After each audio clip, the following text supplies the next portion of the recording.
Muy buenas tardes a todos. Bienvenidos a esta sesión que hemos preparado con todo el cariño del mundo para hablaros sobre un tema muy candente como son las obligaciones tributarias de youtubers, influencers y en general generadores de contenido digital. Tanto en Twitch como en YouTube, que son plataformas en las que invertimos nuestro tiempo porque consideramos que el contenido que generan determinadas personas nos es atrayente, es un contenido en el cual también aprendemos mucho, nos reciclamos y en general nos entretiene. Eh, pues muchas veces nos hemos preguntado quién está detrás, quién genera dicho contenido, cómo se edita y pues también, que por, por eso estamos hoy aquí, nos preguntamos cómo tributan aquellas personas que generan y dedican tiempo a preparar vídeos o emiten en directo sobre, bueno, ya sea videojuegos, ya sea pues retransmisiones acerca de libros, contenido o actualidad mismamente. Para hablarnos de todo ello, pues contamos con Guillermo Sánchez Achidona, a quien tengo el placer de saludar y dar las gracias personalmente, pues personalmente y sobre todo de la agrupación de jóvenes abogados por compartir esta tarde con nosotros. Voy a hablaros un poquito de él para que le conozcáis. Guillermo pues es doctor en Derecho y profesor de Derecho Financiero y Tributario por la Universidad de Málaga. Eh, es especialista en economía digital, habiendo impartido clases y colaborando con otras tantas universidades como la UNIR, la Complutense o ISDE. Eh, Antes de darle paso, quería aprovechar para todos los asistentes que no estáis muy familiarizados con nuestra plataforma GoToWebinar, simplemente recordaros que tenéis a vuestra disposición en el panel de control a la derecha una pestaña que es el apartado de documentos, donde vais a poder descargar documentos. Concretamente os hemos puesto la propia presentación que se va a utilizar en el día de hoy y también documentos legales, legislación de máxima actualidad que hay respecto a este tema. Eh, También tenéis a vuestra disposición la pestaña de preguntas, la funcionalidad a través de la cual os animamos a ya mandarnos desde el minuto uno las preguntas que consideréis más relevantes. Nosotros se las formularemos a Guillermo para que se contesten al final de la ponencia. Y por nuestra parte, sencillamente deciros que tenéis a vuestra disposición el apoyo de la Agrupación de Jóvenes Abogados de Madrid. Tenéis a vuestra disposición el correo electrónico e información también en la pantalla de documentos. Así que, por mi parte, nada más. Guillermo, muchas gracias. Adelante. Bueno, pues muchas gracias. Por supuesto, devuelvo el agradecimiento a la Agrupación de Jóvenes Abogados de Madrid por dar voz y abrir este foro de debate que al final pues son muy formativos y vienen muy bien, incluso también vienen muy bien que sean así en un tono ameno, en un tono de cierta formalidad, pero manteniendo la informalidad que nutre mucho, ¿no? Efectivamente, como bien ha dicho el compañero, yo voy a tratar, la ponencia trata sobre crítica y propuestas al régimen tributario de los generadores de contenido y la plataforma intermediaria, y lo voy a estructurar de la manera siguiente. Voy a hacer una breve introducción sobre cómo funciona el modelo de negocio de YouTube y Twitch para aquellos que no lo conozcan. Seguramente lo conoceréis todos, pero a lo mejor lo conoceréis más siendo como consumidores y no desde el punto de vista tributario, por decirlo de alguna manera. Luego vamos a ver el régimen tributario de los dos actores que intervienen en ese modelo de negocio. Por un lado, el generador de contenido, que es una persona física, y por otro lado, el régimen tributario de la plataforma intermediaria, ceñiéndonos al caso en concreto de YouTube y Twitch, y evidentemente vamos a intentar formular propuestas de mejora tanto al régimen tributario de la persona física, el generador de contenido, como de la plataforma intermediaria. Evidentemente, al final, pues terminaremos con unas breves conclusiones a modo de corolario, ¿no? Prácticamente. ¿Cuál es el punto de partida? El punto de partida es que desde principios de los 2000, cuando empieza el auge del comercio electrónico, venimos asistiendo a lo que nos dicen que son nuevos modelos de negocio que están sustentados en actividades económicas altamente digitalizadas y que no necesitan de un lugar físico para prestarlo, ¿no? Y que incluso ese lugar físico donde se presta y el lugar físico donde se recibe, pues pueden mediar entre ellos miles y miles de kilómetros, ¿no? Este tipo de modelos de negocios no han encontrado un encaje claro en la normativa. Prácticamente, si hablamos de nivel OCDE, de ningún Estado miembro de la OCDE ha logrado someter a gravamen de una manera eficiente estos modelos de negocios desde el punto de vista de los beneficios. No hablamos desde el punto de vista de la imposición indirecta, tema IVA. ¿Cuál es el problema? Que nuestras normas tributarias no pueden realmente, o sea, estos modelos de negocio no encajan de una forma, vamos a decir, medianamente digna en estas normas tributarias, en nuestras normas tributarias. Por tanto, estos nuevos modelos de negocio originan muchos problemas. Nuevos modelos de negocio que, por otra parte, ni son nuevos porque ya llevan años consolidados, ni tampoco realmente se comprenden muy bien cómo funcionan, ¿no? Uno de ellos, evidentemente, uno de los que está más de moda, y me acuerdo que en enero del año pasado se puso muy de moda, es el tema de la generación de contenido online, es decir, la retransmisión en streaming de partidos de videojuegos, de como pasó hace un par de semanas el Mundial de Globos en el canal de Twitch de un conocido youtuber y demás. ¿Cuál es el principal problema de estos modelos de negocio? Que se enmarcan evidentemente dentro de la economía digital. Pues que cómo sometes a gravamen un modelo de negocio en el que, como yo ahora, podría ser, todos mis medios los pongo yo, que es un ordenador, una cámara, un micrófono, una edición de vídeo y con un cable de fibra puedo retransmitir a cualquier parte del mundo. Mi infraestructura es prácticamente mínima, pero mi expansión puede ser máxima. ¿Cómo se somete a gravamen y cómo evitamos una cierta deslocalización de estas personas físicas a territorios como, por ejemplo, Andorra o, digo Andorra porque se puso muy de moda por el tema del youtuber El Rubius y demás, ¿no? También, evidentemente, impulsados por una quizás tributación, como muchos youtubers se quejaron en su momento, excesivamente elevada. En fin, luego lo veremos, ¿no? En fin, ¿cuál es el problema también de todo esto? Evidentemente, otro problema añadido, antes de comentar cómo es el modelo de negocio, es que son modelos de negocio que ya son millonarios. Es decir, por ejemplo, los últimos datos que tenemos de YouTube, sea de la facturación de YouTube, YouTube sabemos que es un proveedor de servicios de Google. Y los últimos datos que tenemos, que son de 2019, que además lo proporciona Alphabet, que es una matriz de Google, hablan de que facturó un total de 15.000 millones de euros al año. Es decir, no es un botín menor las cantidades que estamos hablando de Twitch. Yo no he encontrado todavía datos, pero por supuesto que pronto saldrán a la luz. Quiero con ello decir que es un modelo de negocio millonario de corte excesivamente individualista y las personas que los prestan son personas que pasan muchas horas metidas en una habitación. Los que llegan a cierto éxito normalmente pues se van a vivir a mansiones casi de lujo, a lo mejor compartidas con otros, pero no interactúan mucho realmente, o como ellos mismos dicen, no interactúan demasiado con el entorno exterior en el que al fin y al cabo pasa la frontera de su habitación, ¿no?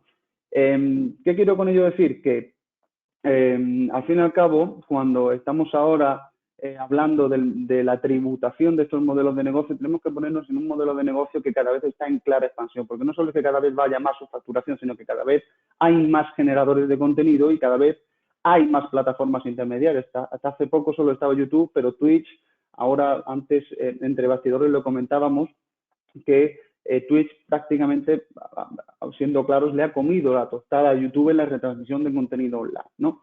Pero en fin, para que nos situemos y sepamos cuál es la realidad del modelo. Dicho esto, ¿cómo funciona realmente YouTube y Twitch? Pues es un modelo de negocio en el que YouTube es un proveedor de servicios de Google y Twitch es un proveedor de servicios de Amazon, ¿vale? Por tanto, aquel generador de contenido que tenga un canal en estas dos plataformas, en realidad trabaja para estas dos grandes empresas multinacionales.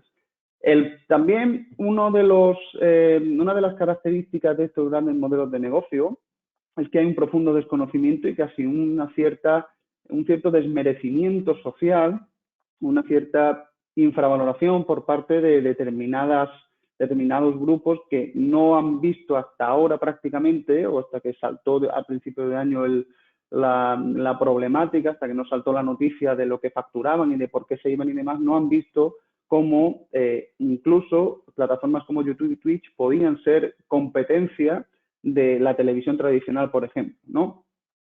¿Qué pasa aquí? Tenemos dos actores claramente diferenciados, los generadores de contenido y las plataformas intermediarias.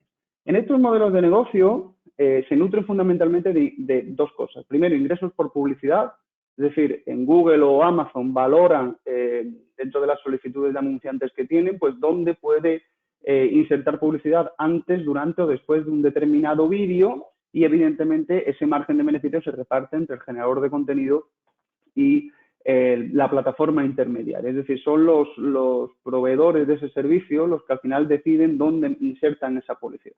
Y por otro lado tenemos las aportaciones que realizan los suscriptores, las suscripciones premium o el apoyo a la generación de contenido que permiten determinados privilegios, entre ellos uno no soportar publicidad, por ejemplo en YouTube, pero en el caso de Twitch simplemente es un canal incluso de comunicación directo con ese generador de contenido. Y evidentemente esas cuotas de suscripción pues supone una gran parte de los beneficios que obtienen y además que es prácticamente público. Se puede prácticamente ver, se puede prácticamente consultar viendo pues cuánto paga cada X número de suscriptores Twitch, por ejemplo, y se hace una cuenta fácil. Un ejemplo muy sencillo de lo que estamos viendo, por ejemplo, si quisiera una empresa norteamericana dedicada a la fabricación o a la compraventa de vehículos, anunciarse y quisiera pagar a YouTube para que pusiera la publicidad en determinados vídeos, por ejemplo, imaginaos que pagase a $15 por cada 1000 veces que apareciera la publicidad en el dispositivo del usuario. Pero, por ejemplo, como su modelo de negocio solo está en Estados Unidos, pagaría esos $15 por cada 1000 visualizaciones, pero, por ejemplo, solo $0,75 si estuviera en México, ¿no? Por ejemplo. Evidentemente, esa aparición en la pantalla del consumidor o del usuario normalmente lleva aparejado que también se dé al clic y se acceda a la publicidad. No que se concluyan operaciones o que se haga una compra, pero sí que se pulse y se acceda al enlace, ¿no? Por tanto, evidentemente ya podemos comprobar que estos modelos de negocio se basan, tienen un pilar importantísimo en el generador de contenido, que es el que más suscriptores tiene, el que más visitas tiene. Aunque, bueno, normalmente también podemos establecer un matiz en cuanto hay determinados vídeos en YouTube, por ejemplo, que tienen 2 millones de visitas y por el tema tratado es algo más peliagudo, por decirlo de alguna manera, que otro que tenga 500.000 visitas y a lo mejor YouTube desmonetiza el vídeo de los 2 millones de visitas y con el de 500.000 ha ganado más dinero, ¿no? Por decirlo de alguna manera. Pero bueno, generalmente cuanto más visitas y suscriptores tiene un canal, pues más dinero ganará el generador de contenido y también la plataforma intermediaria. Por tanto, es un modelo de negocio en el que confluyen la captación de datos por parte de estas empresas en el momento en que te registras y ya no solo es que tengan tus datos, sino incluso patrones de consumo por los vídeos que consultas y el tiempo y demás. Evidentemente, esos datos se venden a determinados anunciantes en paquetes de datos, y además, evidentemente, de llevar un proceso de explotación de datos. Esa misma plataforma sirve de intermediaria entre, por un lado, los generadores y ella misma, y luego, evidentemente, con los consumidores. Es la intermediaria entre los generadores y los consumidores, cualquiera de nosotros que entremos a ver un vídeo, y que, evidentemente, de esa labor de intermediación también se pueden concluir determinadas operaciones, ¿no? Esas son fundamentalmente las operaciones que se desarrollan en estos modelos de negocio y las principales vías de ingreso. Dicho esto, ya que nos hemos situado, pero creía necesario realizar esta contextualización, sí que vamos a meternos con hacer una breve reseña sobre la tributación de los generadores de contenido persona física, que por otra parte cualquiera casi puede conocer y no entraña especial dificultad. Para eso lo vamos a ver en 3 bloques. Primero, obligaciones en el IRPF, que como digo no entrañan especial dificultad. Segundo, en el IVA. Y tercero, pues el régimen de alta de actividades, ¿no? Que tampoco entraña especial dificultad. Los generadores de contenido, como todos bien sabéis, se trabajan por cuenta propia, por tanto, a efectos del IRPF obtienen rendimientos de actividades económicas. Además, esos rendimientos de actividades económicas, evidentemente, que se le podrá aplicar una serie de gastos deducibles que, por la peculiaridad del modelo de negocio, pues esos gastos deducibles también serán, valga la redundancia, un tanto peculiares. Evidentemente, se podrán aplicar esos gastos deducibles siempre que pues, haya esa correlación entre el ingreso en gasto y evidentemente, pues esté debidamente justificado en los libros de registro.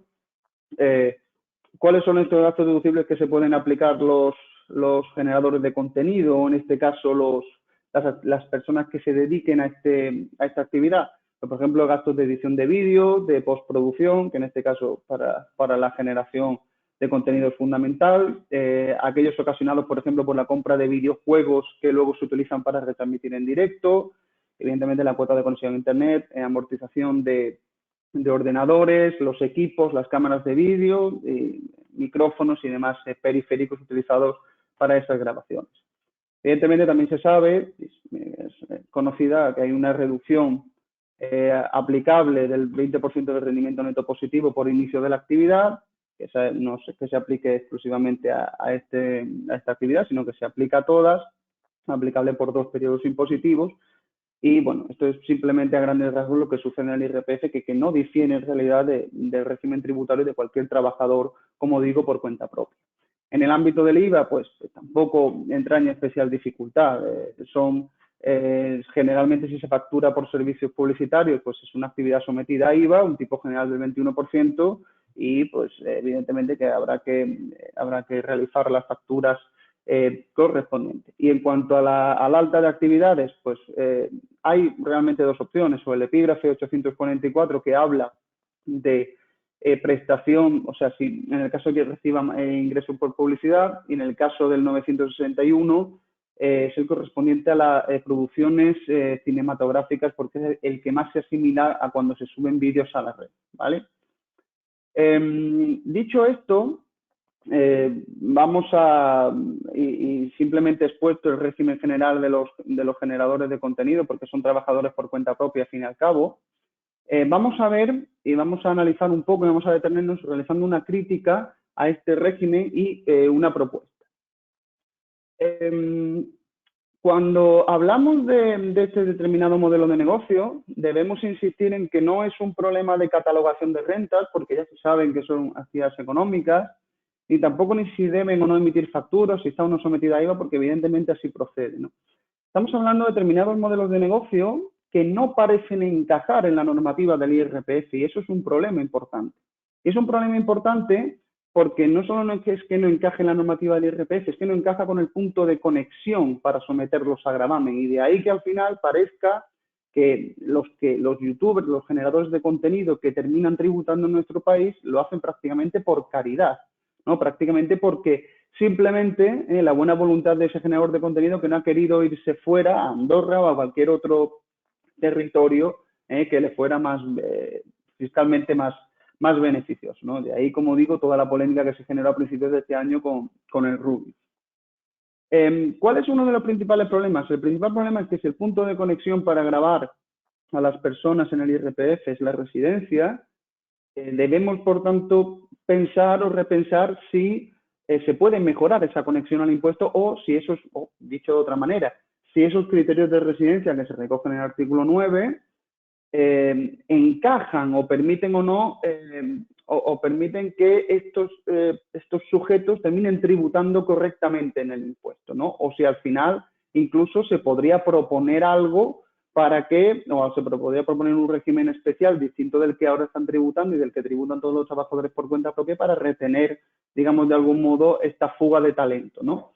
Si nos fijamos en los criterios de residencia del artículo 9, vemos claramente que parecen estar pensados incluso para otra manera de gravar a los contribuyentes, ¿no? Cuando habla del criterio de permanencia de los 183 días en territorio español, lo hace evidentemente como síntoma de pertenencia a una comunidad, de integración en la vida económica y social de un país, y como yo ya lo he avanzado antes, estos son modelos de negocio de corte casi excesivamente individualista, en el que se desarrollan y pasan muchas horas en el interior de una habitación, que prácticamente todos sus medios materiales los tiene ahí, y difícilmente encaja con esa permanencia y como síntoma de comunidad en una determinada, por un determinado número de días, ¿no? Ni que decir tiene, por tanto, también el criterio del núcleo central de intereses económicos, cuanto prácticamente en la maleta que el ordenador y los periféricos se lo pueden llevar a cualquier parte, ¿no? Por tanto, en la misma habitación que prestan el servicio es donde están todos sus medios, ¿no? Humanos inmateriales. Evidentemente, el criterio de la presunción iuris tanto del cónyuge aquí no tiene cabida y obviamos por innecesario su análisis, ¿no? Por tanto, evidentemente que habría que repensar si esos criterios de residencia están o no desactualizados para gravar a determinados, al fin y al cabo, para grabar un determinado modelo de negocio que se termina materializando a través de determinadas personas que tributan por cuenta propia, ¿no? Que son los generadores de contenido. ¿Qué sucede? Que quizás haya llegado el momento de incentivar de alguna manera que estos generadores de contenido tengan pues algún atractivo, no para que vengan aquí otros de fuera, sino para retener el talento que tenemos, porque los youtubers, los generadores de contenido españoles son de los mejores del mundo y de los que más visualizaciones tienen en estas plataformas. Por tanto, sí que tenemos precedentes medianamente exitosos de otros regímenes especiales que se articularon, que precisamente algunos de ellos traían causa de criterios desfasados, en este caso o puntos de conexión desfasados, mejor dicho así, en este caso la determinación de la residencia a efectos del IRPF para este tipo de personas, pues no incentiva en ningún modo que tributen aquí. Sí que, llegados a este punto, podríamos proponer algo. Es decir, podríamos proponer algo y podemos proponer pues, un régimen especial de actividades económicas altamente digitalizadas parecido al que en su momento hubo con la conocida popularmente como Ley Beckham, que era el régimen especial para trabajadores desplazados a territorio español, conocido como régimen de impatriados.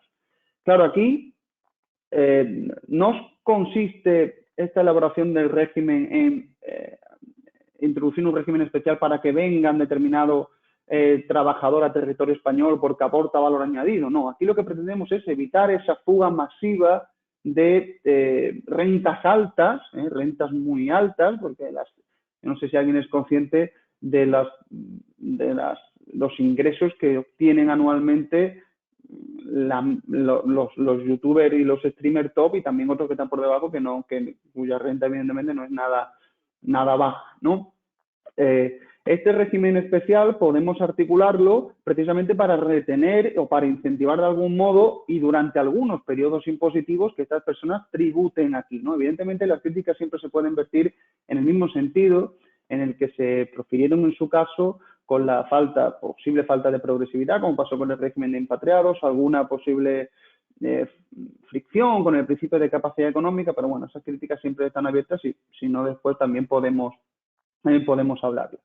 ¿Qué propongo? Pues, se propone un régimen especial que puede consistir en lo siguiente, que sean pues aquellas personas que residan en territorio español y que obtengan rendimientos de actividades económicas y que evidentemente esas actividades económicas sean catalogadas como altamente digitalizadas, para lo cual la propia ley debería evidentemente conceptualizarlas, que puedan tributar al tipo máximo establecido en la tarifa estatal, similar o si no a este tipo máximo al que tributaban los impatriados en su momento, y durante ese periodo impositivo y, por ejemplo, 2 periodos impositivos más. Siempre y cuando puedan cumplir una serie de condiciones que yo creo que deberían ser las siguientes. En primer lugar, que ese contribuyente obtenga únicamente rendimientos de actividades económicas en territorio español. ¿Ello qué implica? Ello implica que, evidentemente, todos aquellos ingresos que no se cataloguen como tal, pues evidentemente deberán tributar al tipo correspondiente. En segundo lugar, que esas actividades económicas altamente digitalizadas precisen de un espacio físico de prestación cuyo elemento nuclear sí esté radicado en un espacio físico en España. Esto se va a cumplir muy fácilmente en este modelo de negocio porque en la misma habitación está el software, está el hardware y probablemente este criterio no entraña especial dificultad. Y en tercer lugar, muy importante, que los pagadores, muy importante, lo sean en conceptos de campañas por publicidad, que es la operativa habitual, patrocinio o resultantes de suscripciones mensuales por acceso a contenido exclusivo por apoyar la generación de contenido. Este es el régimen que proponemos y que evidentemente creemos que por oportunidad, por los aires de cambio que se están impulsando desde la Fiscalía Internacional con acuerdos sobre tributación mínima y demás, creemos que es una buena coyuntura, por lo menos para plantear soluciones, y este modelo de negocio evidentemente que lo conlleva, también por simplicidad, porque al fin y al cabo no modificar los criterios de residencia, ese punto de conexión iba a ser mucho más difícil, pero articular un régimen especial, como ya se hizo en su momento, quizás ya se tendría una base sólida sobre la que ir trabajando. Y precisamente por la existencia de este precedente exitoso, el régimen de impatriados, más o menos controvertido, pero exitoso al fin y al cabo, pues puede ser una buena base sólida sobre la que ir trabajando. Evidentemente, por importancia cualitativa y cuantitativa del modelo, tanto por las cifras de facturación y por el auge que tiene, y cada vez más creemos que por lo menos es merecedor de pensar soluciones que de algún modo contribuyan a incentivar que no se fugue el talento, un talento tan preciado hoy día como puede ser cualquier modelo de negocio. Bien, esto lo que atañe al generador de contenido, persona física. Y ahora voy a pasar a la tributación de la plataforma intermediaria, ¿no? Que evidentemente engarza con la Ley 4/2020 que articula el impuesto sobre determinados servicios digitales.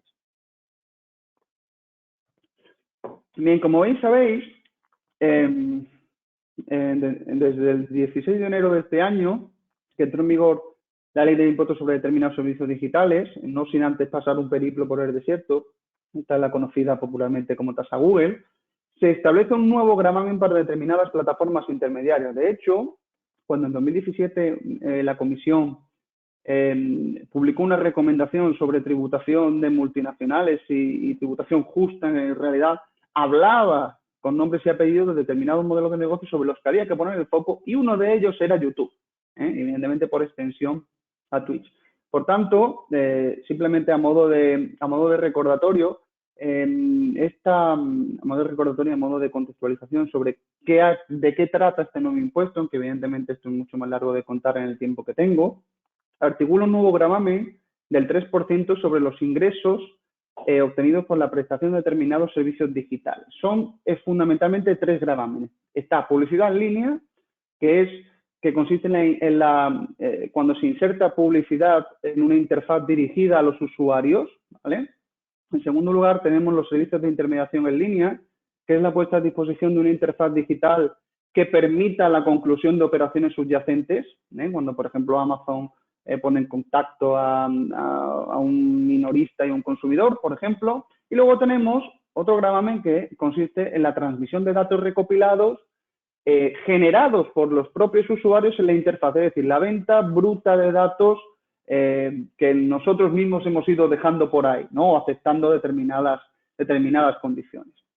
Estos son los tres hechos imponibles, los tres gravámenes que articula la ley, y son tres gravámenes que además, si los enfocamos a las nuevas obligaciones que pueden asumir YouTube o Twitch como plataformas intermediarias, podrían traer consigo consecuencias del todo indeseadas. ¿Por qué?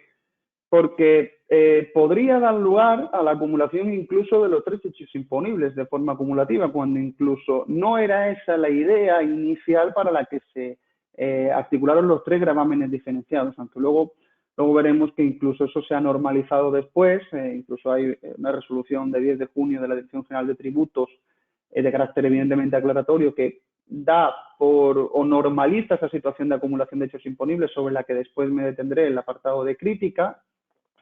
Sí que queda claro que de la lectura de estos tres hechos imponibles puede darse el caso de que YouTube y Twitch fuesen sometidos a gravamen por los tres. Queda claro que el hecho imponible de publicidad lo cumple, es decir, es además su principal fuente de ingresos.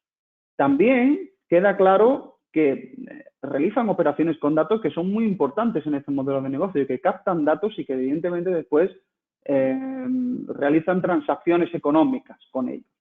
Y luego también podría darse el caso de que entendiéramos que realiza una operación de intermediación por cuanto termina poniendo en contacto a unas personas con otras y al final aloja los vídeos en los servidores de esa plataforma y están accesibles y demás. ¿Qué sucede? Evidentemente que hay muchos problemas derivados de este nuevo gravamen al que tienen que hacer frente las plataformas intermediarias, además de los que ya venían soportando con habitualidad. En primer lugar, evidentemente, aunque el volumen de contribuyentes no vaya a ser excesivamente elevado por los umbrales de cifra de negocios y de prestación de servicios que son muy elevados y que luego, si queremos, incidimos sobre ello. Sí que es verdad que si hay un nuevo gravamen que no es posible su repercusión al consumidor final, como por ejemplo pasa en el IVA, al final lo va a terminar soportando alguien y a lo mejor esa revisión del margen de beneficio pues va incluida una repercusión de facto al generador de contenido o al consumidor final porque se le aumenta el precio de la suscripción o lo que pudiera ser, ¿no? Cuando hablamos aquí también del hecho imponible, por ejemplo, de la publicidad, vemos que, bueno, que eso al final es para el que se diseñó este gravamen con nombres y apellidos, hablando de YouTube en aquel caso, por el propio devengo del impuesto que se produce operación a operación, en este caso la operativa habitual debe ser a campaña por campaña de publicidad, lo que evidentemente en la práctica va a llevar a que haya que estar a lo que digan los contratos para dilucidar todos los detalles técnicos jurídicos, lo que evidentemente también entraña su problema. ¿Qué sucede además? Otro de los problemas que se origina es que evidentemente tenemos claro que el hecho imponible de publicidad lo cumple, vamos a entender que perfectamente, el de transmisión de datos recopilados, si se llevan a cabo esas operaciones, pues también.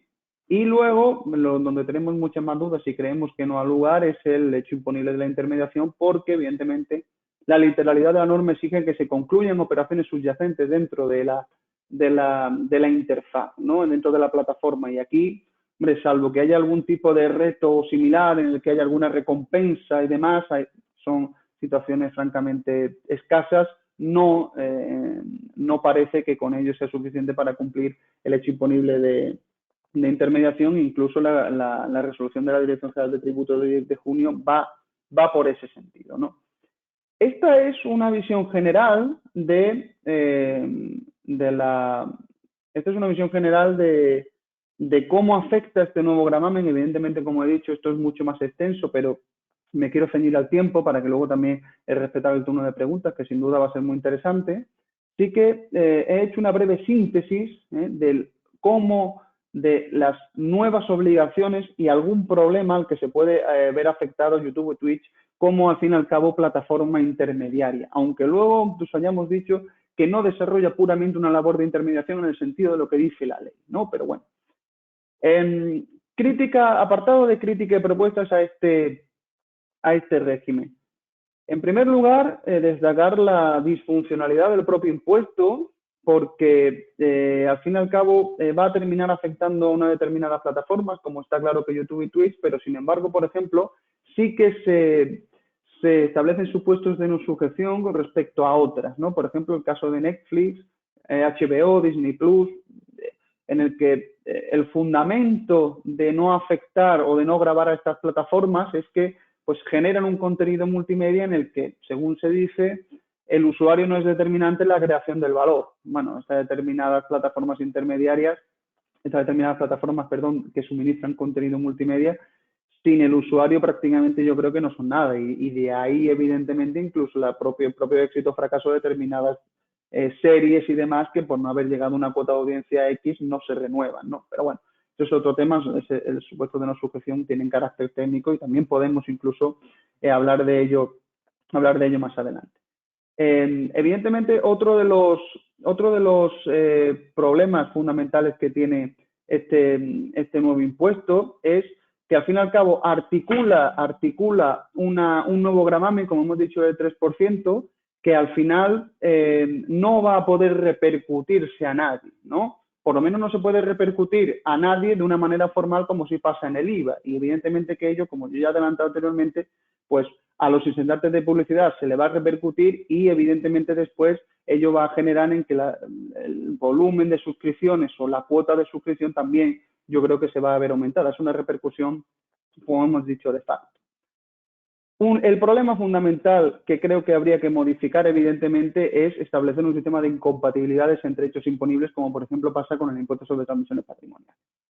Que yo creo que era la idea inicial, por lo menos del primer proyecto, que luego evidentemente ha quedado en nada y de hecho se ha normalizado, como he dicho, con la resolución de la Dirección General de Tributos, pero sí que habría que establecer algún sistema de incompatibilidades, incluso establecer que solo van a tributar por aquel que tenga más volumen de negocio, más ingreso. Ahora luego veremos por qué hablo únicamente de ingreso.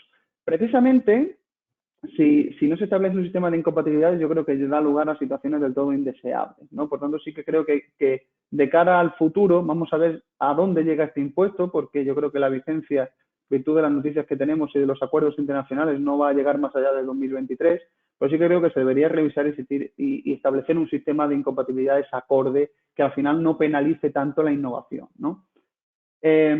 Precisamente sobre este gravamen del 3% se ve acrecentado y penaliza mucho más aquellas plataformas que más invierten en innovación, porque al final se termina gravando una renta bruta y no se permite la deducibilidad de ningún gasto, solamente el IVA y otros impuestos análogos. Es decir, se grava una renta bruta y si conocemos estos modelos de negocio, son modelos de negocio que se caracterizan por una alta inversión y, por tanto, en una elevada facturación, pero con unos gastos también muy elevados. Y al final solo terminas grabando el ingreso y no permites descontar los gastos. Por tanto, evidentemente, estás penalizando doblemente por el nuevo gravamen y por la imposibilidad de deducir gastos, como pasa, evidentemente, en cualquier impuesto que grave beneficios, porque al final este impuesto se ha configurado de forma indirecta con unas determinadas notas características. Si queréis, luego podemos valorarlo en la pestaña de preguntas, pero evidentemente que desde el punto de vista del objeto de gravamen es evidente que es un impuesto claramente directo, aunque se autocalifique como indirecto. Pero bueno, eso es otro debate. Evidentemente que al final termina penalizando mucho a este tipo de plataformas y a cualquier empresa en la que en definitiva invierta mucho en innovación, ¿no? Y al final se termina penalizando de una manera, en mi opinión, exagerada. Por tanto, sí que creo que también deberían mejorarse por lo menos los hechos imponibles de publicidad y el de intermediación en línea, el de intermediación, dejando todavía más claro, más allá incluso de lo que se deba entender por intermediación, que incluso ya hay consultas de la Dirección General de Tributos de 1 de agosto y otra de septiembre que habla de que se debe entender por intermediación y demás, pero sí que para que de una vez por todas quede claro que no, por lo menos este tipo de plataformas no van a ser sometidas a un gravamen más por concepto de intermediación.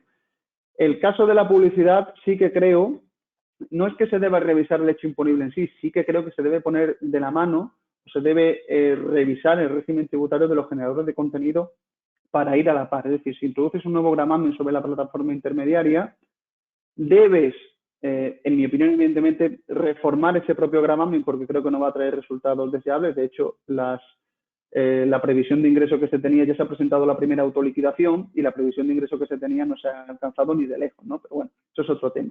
Sí que creo que se debe reformar este nuevo gravamen para la plataforma intermediaria, pero a la vez en la que se reforme al mismo tiempo, se reforme la tributación del generador de contenido para ir de la mano y hablar propiamente de una nueva tributación para los modelos de negocio basados en esa generación de contenido, ¿no? Que evidentemente cada vez va más.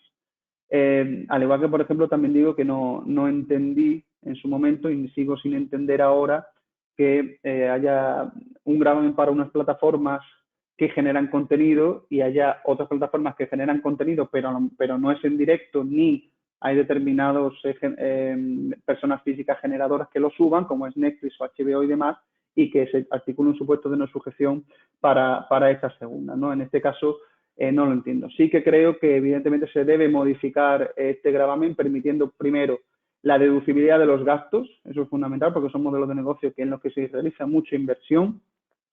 Evidentemente establecer supuestos de incompatibilidad entre gravámenes y, en tercer lugar, una mayor concreción de los hechos imponibles si es que esto va a llegar a algún lado o se va a mantener en el tiempo, porque, como digo, las previsiones de periodo temporal de este impuesto parece ser, únicamente hasta 2023 porque se alcance un acuerdo en materia de tributación mínima, entre otros casos, que al final son multinacionales a las que se pretende someter a gravamen. Y a modo de conclusión, que creo además que estoy en tiempo para no pasarme, pues simplemente hacer unos breves apuntes de lo que hemos venido viendo. Creo que hay un desconocimiento social, generacional y por último jurídico de cómo funcionan estos modelos de negocio dedicados al streaming y que ya de verdad se le está dedicando la atención que merecen. Antes también entre bastidores hablábamos de que un mundial de globos organizado por Ibai Llanos tuvo un pico de audiencia en Twitch de 1 millón de visualizadores y evidentemente se va a hacer otro mundial de globos y ya están los patrocinadores en cola. Sí que creo que en estos modelos de negocio la tributación de la persona física generadora de contenido debería incentivarse de algún modo, como he dicho antes, no para que vengan de fuera o no para hacer esto un paraíso fiscal para los generadores de contenido, sino únicamente para evitar que se vaya el talento tan bueno que tenemos, porque como he dicho antes, nuestros generadores de contenido son top 3 del mundo, siempre. Entonces, sí que creo que podríamos tomar como ejemplo aquel régimen de impatriados para articular pues, un régimen especial para determinadas actividades económicas altamente digitalizadas que, si fructificaran, no solo debería ser de aplicación a los generadores de contenido, también a otro tipo de actividades que pudieran encajar, ¿no? bajo esa proceso. Sí que creo que hay que incentivar que el generador de contenido el generador de contenido se quede, por decirlo de alguna manera, en nuestro país. Evidentemente es una solución mucho más fácil que la de cambiar criterios de residencia, ¿no? o el punto de conexión. Por el lado de la plataforma, que es el otro generador de contenido, el otro actor necesario de este modelo de negocio, evidentemente que la ley del impuesto sobre servicios digitales es francamente ineficiente, es desafortunada y introduce un gravamen más a los que ya hacían frente y ello no va evidentemente a contribuir a una mejora ni a una imposición más justa de estos modelos de negocio. Evidentemente que creo que sobre todo las deficiencias que ya he mencionado antes, la falta de deducibilidad de gastos, la falta de incompatibilidad de hechos imponibles y demás, creo que hay que revisarla, aunque yo en especial llevo mucho tiempo estudiando la tributación de servicios digitales, pero creo que esta ley parece ser que no va a durar demasiado en el tiempo. Evidentemente, una de las conclusiones fundamentales o la conclusión fundamental o más general que se podría traer es que seguimos empeñados en hacer frente a atajar problemas digitales con soluciones analógicas, ¿no? Seguimos intentando hacer encajar determinados modelos de negocio en normas que están pensadas para modelos de negocio del siglo pasado, ¿no? Ni siquiera quizás abarcarían modelos de negocio basados en el comercio electrónico de principios de los 2000 como para ahora hacerlas encajar en los modelos de generación de contenido del siglo XXI, ¿no? Pues esto era todo y yo, evidentemente, a partir de aquí creo que además he cumplido el tiempo, creo que quedan 15, 20 minutos para preguntas, así que yo devuelvo la palabra al moderador y quedo evidentemente a vuestra disposición. Muchísimas gracias, Guillermo, bueno, por tu tiempo y sobre todo por tu capacidad de síntesis, que, bueno, es verdaderamente complicado. Pues, mira, quería empezar con la primera pregunta, que es un poco obligada, que, bueno, básicamente, bueno, nos pregunta Borja, respecto a los diferentes regímenes tributarios que hay en Europa, ¿se ha pensado a nivel comunitario tratar de armonizar el régimen fiscal para los creadores de contenido? Y si a día de hoy, a nivel comparativo, tanta es la diferencia respecto del régimen impositivo que puede haber en España como en Andorra o en Francia, por ejemplo. Vale, pues con la primera pregunta, el problema de la generación de contenido es que se ven a los dos actores como a casi prácticamente bloques antagónicos, ¿no? Y realmente forman los dos partes de un mismo modelo de negocio.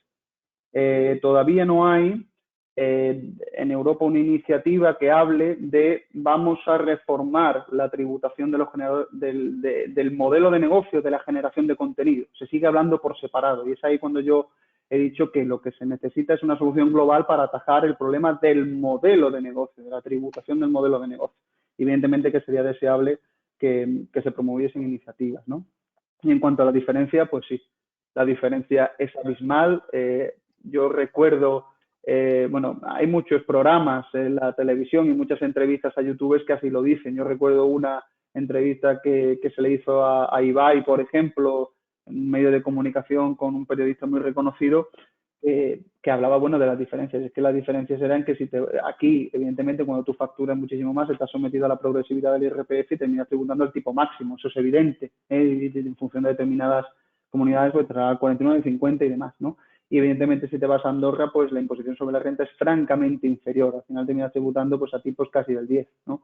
Entonces, pues evidentemente que la diferencia es mucha y la conclusión a la que llegas es que aquí al final el generador de contenido que termina residiendo en España y por tanto tributando en España es aquel que ha querido hacerlo voluntariamente y al final lo está haciendo prácticamente por caridad. Prácticamente es un filántropo, ¿eh? Hablando así un poco en tono de broma. Gracias, Guillermo. Ahora nos pregunta si todos los creadores de contenido tienen la obligación de tributar. Por ejemplo, un creador de contenido que obtiene unos ingresos, pues pensemos de 100 euros al mes, Vale. debería tributar por IRPF o IVA. ¿O hay un mínimo de ingresos al año al que debamos tener en cuenta aparte del salario mínimo interprofesional? Claro, aquí evidentemente el generador de contenido persona física está sometido a las mismas obligaciones tributarias que cualquier persona que trabaje por cuenta propia, ¿no? Evidentemente está sometido también a las cantidades máximas o mínimas en este caso establecidas en la ley del IRPF, ¿no? Evidentemente damos por hecho que determinados generadores que son top en su sector, tienen muchos suscriptores y demás, evidentemente que deberán cumplir con muchas obligaciones tributarias, sobre todo desde el punto de vista de la aportación final a la hacienda pública, pero evidentemente como la contrapartida es que habrá determinadas personas que en virtud de esa situación, siendo generadores de contenido, incluso haciendo lo mismo que lo que hace DJ Mario, lo que puede hacer Ibai, lo que puede hacer Rubius, evidentemente no se acercan a ese volumen de renta, ¿vale? Porque pueden desarrollar la misma actividad, pero no se acercan a ese volumen de renta y por tanto pues puede llegar al final que no tengan ni la obligación de hacer la declaración, evidentemente en función de de sus determinadas condiciones. Ahí habrá que ir caso por caso, ¿no? Pero evidentemente que al final es una persona física que realiza una actividad por cuenta propia y está sometida a las mismas obligaciones que cualquiera. Guillermo, mira, nos pregunta Josué en relación a la fiscalidad del generador de contenido. Has comentado que el hecho imponible respecto del IVA no plantea demasiadas dudas. Sin embargo, por cómo funcionan estas plataformas, por ejemplo, pensando en los youtubers, eh, respecto a las empresas a las que ellos facturan, pensemos, por ejemplo, que tuviesen que facturar a una sociedad extranjera.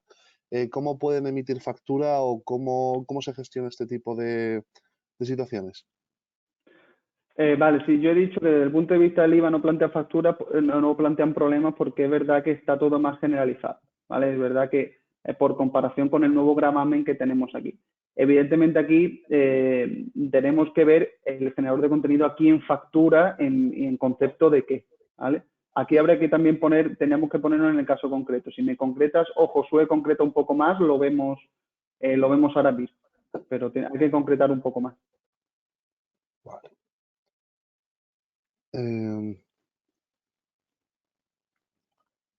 vale. Elena nos pregunta, bueno, más bien nos propone una reflexión con respecto al régimen de un establecimiento, bueno, pues respecto al establecimiento de un régimen más ventajoso para evitar la fuga de talentos de los creadores de contenido españoles. eh, ¿Por qué no por qué no acotamos más el contenido legal que debe de ceñirse más a este tipo de actividad, eh, por un lado, pero sin descuidar que podría resultar discriminatorio eh, respecto de otros generadores de contenido y también para, por ejemplo, las personas que, digamos, se dedican al a la generación de un contenido que son youtubers, pero por ejemplo por volumen de negocio no tienen tanto éxito o no llegan a un nivel de ingresos tales como otros que sí lo tienen. Vale, empiezo por el final. El último caso sería muy sencillo, porque si aquí no habría que establecer un volumen mínimo de negocio para acogerse al régimen. Creo yo que eso se solucionaría de una manera muy fácil y abre ese régimen a cualquier persona que se dedique a esa actividad. Es que la generación de contenido abarca cosas muy amplias. Fijaos incluso el epígrafe que hemos hablado que podemos acogernos, que es producción de películas. Entonces, la generación de contenido, evidentemente que es muy amplia. Entonces, desde ese punto de vista, yo creo que no hay que establecer un umbral cuantitativo, ¿vale? Para ello y así, pues, al fin y al cabo se puede acoger cualquiera que cumpla los requisitos. Sí que la reflexión que hablaba sobre que puede resultar discriminatorio frente a otros generadores de contenido, yo veo el problema en los mismos términos en los que se plantearon las discrepancias con el régimen de impatriados en su momento, ¿no? Que era pues, la crítica a la progresividad del IRPF, que creo que es la fundamental, y tenemos que ser conscientes de ello. Es decir, al final articulas un régimen en el que hay unos trabajadores por cuenta propia privilegiados, porque es así, que puede articularse o puede fundamentarse en ese privilegio y la peculiaridad del modelo de negocio y en la renta que genera y la necesidad de que parte de esa recaudación se quede aquí, pero tampoco hay que olvidar, y lo he dicho, que evidentemente reparos desde el punto de vista del principio de progresividad, todos los que se puedan poner y más, porque evidentemente al final puede haber una persona que por el hecho de que desarrolle una actividad particular ganando mucho dinero, termina tributando el tipo del 24 o 20, 25, lo que sea, y al final hay otra persona que ganando 20 veces menos termina tributando al 40. Evidentemente que eso habría que articularlo de una manera muy pulcra y evidentemente intentando que esa quiebra del principio de progresividad se reduzca lo máximo posible, ¿no? Estableciendo incluso el régimen de compensaciones y demás. Perfecto.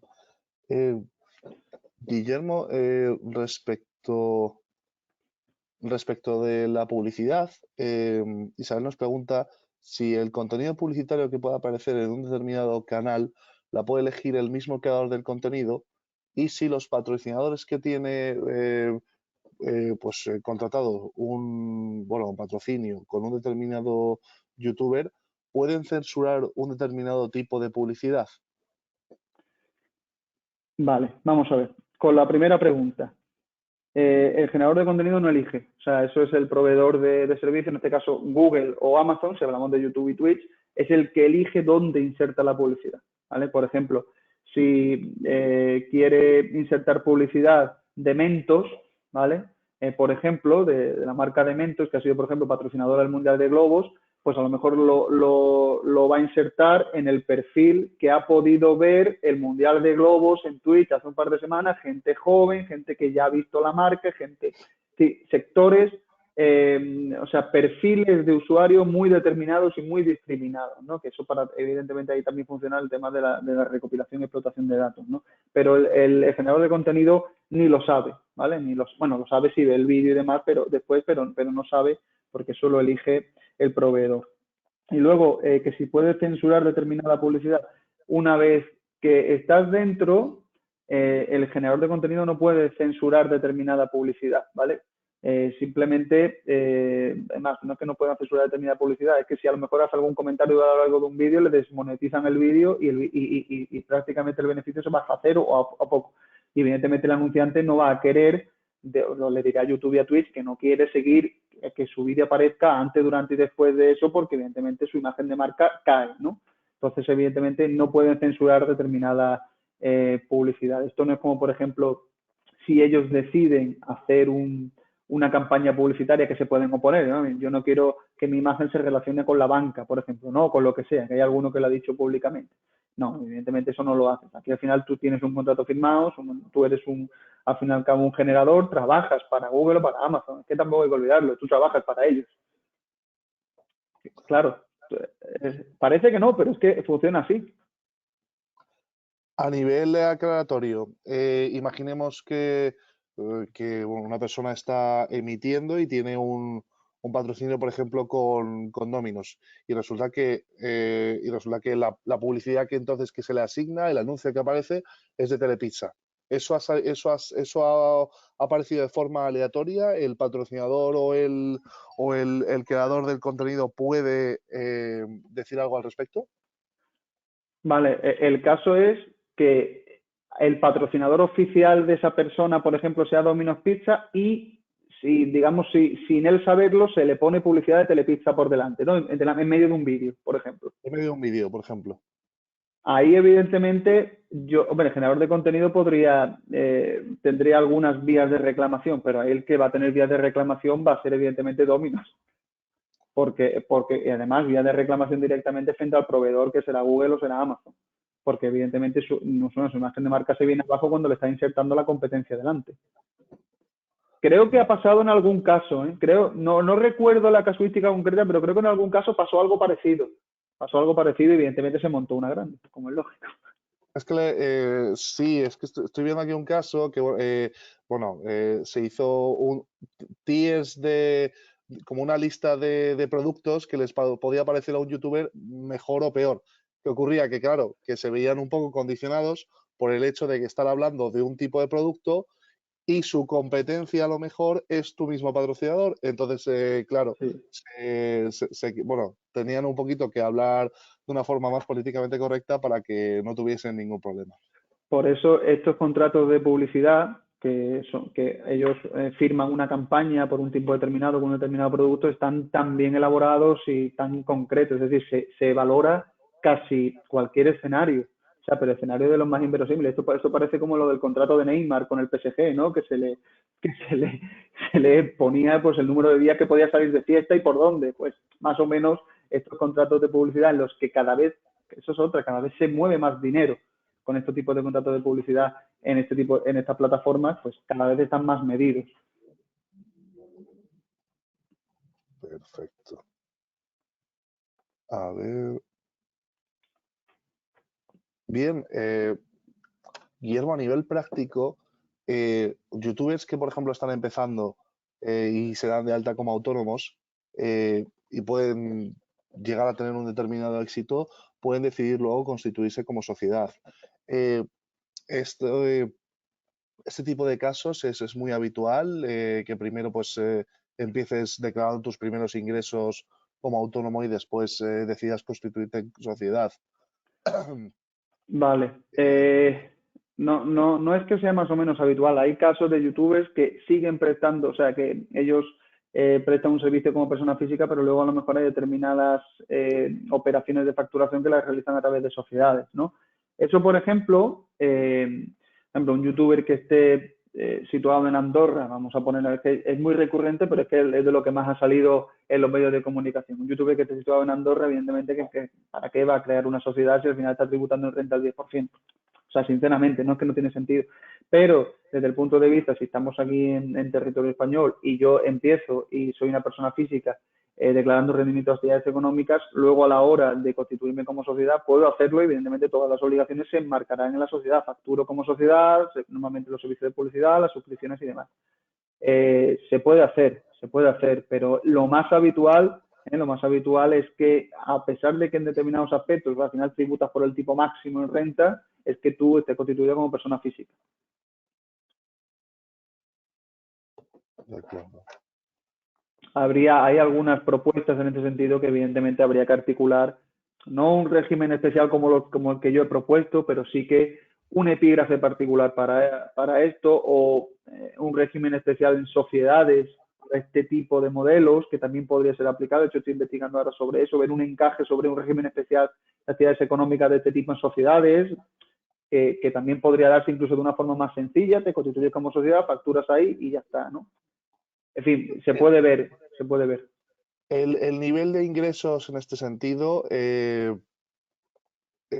influye, me refiero, a partir de qué nivel de ingresos más o menos brutos anuales se puede entender que es más beneficioso constituirse como sociedad o no, A tampoco hace ver, falta que... vale, constituirse como sociedad, umbral cuantitativo pueden ser las 6 cifras, ¿vale? O sea, 6 cifras a partir de 100.000 euros podemos empezar a hablar que te puede, no que te sea más beneficioso, es que sí es verdad que a lo mejor te va a convenir más, ¿vale? Porque tú al final todo lo canalizas a través de ahí y tus ingresos vienen de 2 fuentes, ¿no? Claras, muy claras. El problema es cuando tú al final ya no son 6 cifras, sino 7. Claro, cuando ya son 7 cifras, ya te planteas en la cosa es que prefiero irme si estoy en Barcelona, me voy a Andorra, estoy al lado, prefiero irme no sé cuántos kilómetros hacia allí, tributo allí como persona física, al final se llevan el 10% y aquí, aun estando como persona jurídica, se están llevando mucho más, ¿no?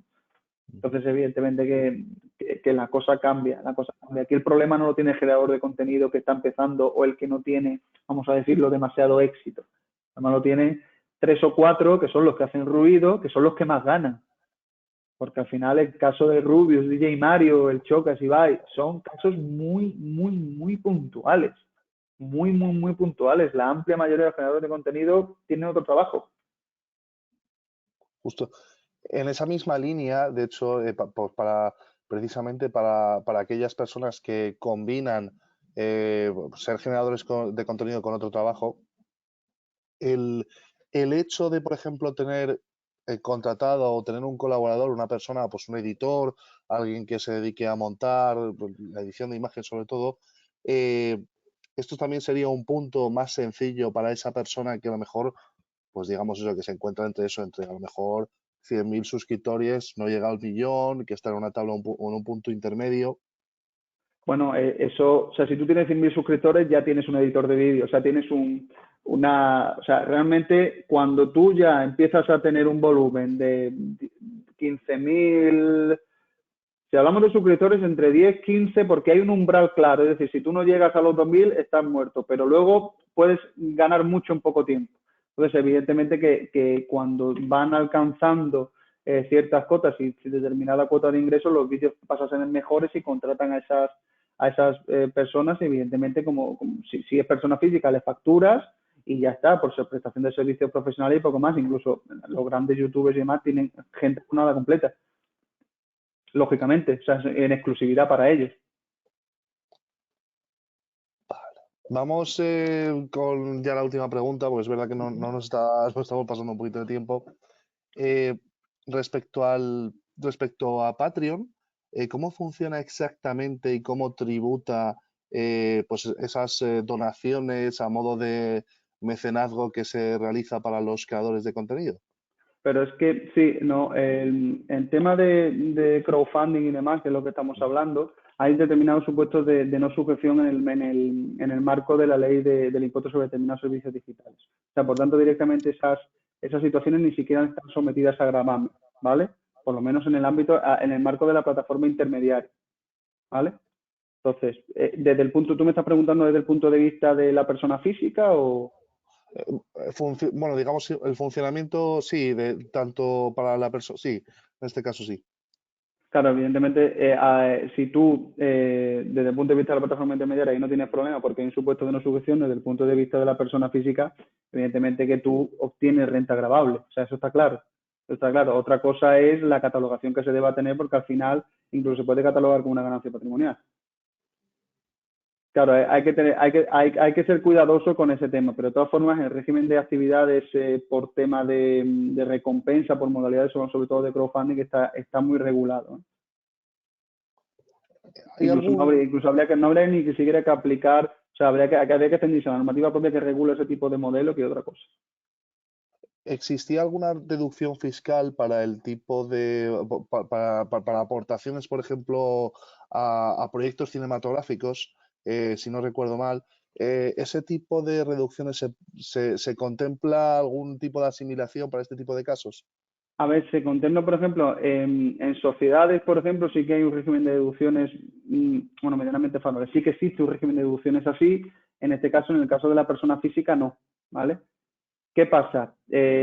Ahí es donde está la fina línea de si te compensa o no estar constituido como sociedad y tributar como una sociedad. Es verdad que el impuesto sobre sociedades está mucho más avanzado en términos, por ejemplo, de deducción de determinadas actividades y más de creación de empleo y demás, que por ejemplo el IRPF. Eso está claro y de ahí que haya muchos que digan, pues prefiero constituirme como sociedad con, bueno, los inconvenientes o no que pueda tener, ¿no? Pues Guillermo, muchísimas gracias por tu tiempo. Bueno, también muchísimas gracias a todos los asistentes que nos habéis acompañado esta tarde. Recordaros que, bueno, que tenéis a vuestra disposición el correo electrónico de la agrupación de jóvenes abogados, aja@icam.madrid, para hacernos llegar algunas preguntas, lo que consideréis de interés. Y también recordaros que tenéis a vuestra disposición, para todos aquellos que os hayáis conectado un poquito más tarde, en la pestaña de documentos tenéis la documentación que se ha utilizado en el día de hoy, tanto la propia presentación como normativa actual. Y bueno, sencillamente muchas gracias por estar esta tarde con nosotros, y Guillermo, yo quería darte la última palabra para que finalizases esta sesión. Bueno, pues como te podrás imaginar, la última palabra es para devolver de nuevo el agradecimiento, que es como empecé, porque, bueno, la verdad que me hizo mucha ilusión ese contacto para intervenir dentro de vuestros ciclos de conferencias y nada, evidentemente espero que no sea la última y que podamos retomar contacto pronto. Esperamos poder contar contigo en próximas ocasiones. Buenas, Venga, buenas tardes a todos. hasta luego. Hasta luego.